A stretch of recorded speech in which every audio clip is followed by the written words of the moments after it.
यीशु का पुनरुत्थान। जब सब्त का दिन बीत गया तो मरियम मगदलिनी और याकूब की माता मरियम और सलोमी ने सुगंधित वस्तुएं मोल ली कि आकर उस पर मले। सप्ताह के पहले दिन बड़े भोर जब सूरज निकला ही था, वे कब्र पर आई और आपस में कहती थी, हमारे लिए कब्र के द्वार पर से पत्थर कौन लुढ़काएगा। जब उन्होंने आँख उठाई तो देखा कि पत्थर लुढ़का हुआ है, वह बहुत ही बड़ा था। कब्र के भीतर जाकर उन्होंने एक जवान को श्वेत वस्त्र पहने हुए दाहिने ओर बैठे देखा और बहुत चकित हुई।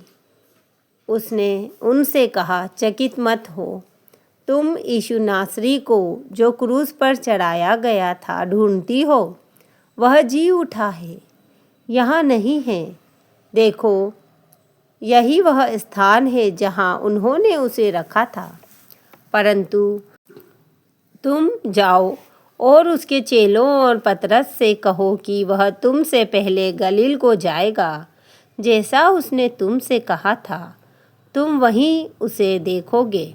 और वे निकलकर कब्र से भाग गई, क्योंकि कँपकँपी और घबराहट उन पर छा गई थी।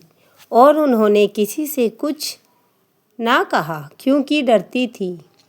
सप्ताह के पहले दिन भोर होते ही वह जी उठ कर पहले पहल मरियम मगदलिनी को, जिसमें से उसने 7 दुष्ट आत्माएं निकाली थी, दिखाई दिया।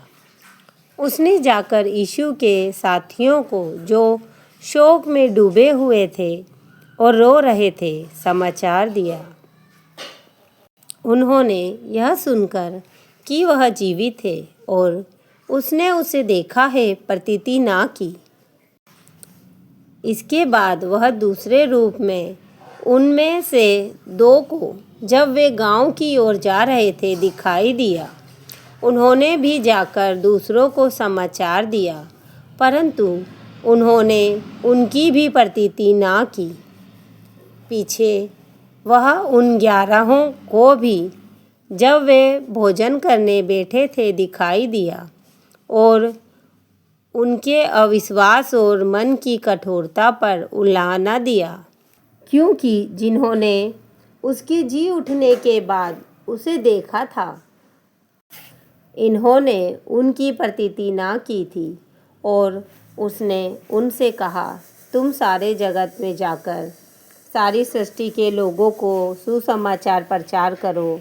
जो विश्वास करे और बपतिस्मा ले, उसी का उद्धार होगा, परंतु जो विश्वास ना करेगा वह दोषी ठहराया जाएगा।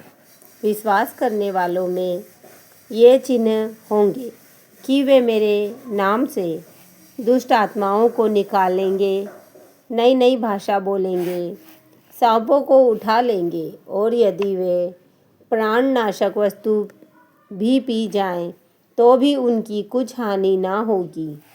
वे बीमारों पर हाथ रखेंगे और वे चंगे हो जाएंगे। प्रभु यीशु उनसे बातें करने के बाद स्वर्ग पर उठा लिया गया और परमेश्वर की दाहिनी ओर बैठ गया। और उन्होंने निकलकर हर जगह प्रचार किया और प्रभु उनके साथ काम करता रहा और उन चिन्हों के द्वारा जो साथ साथ होते थे, वचन को दृढ़ करता रहा। आमीन।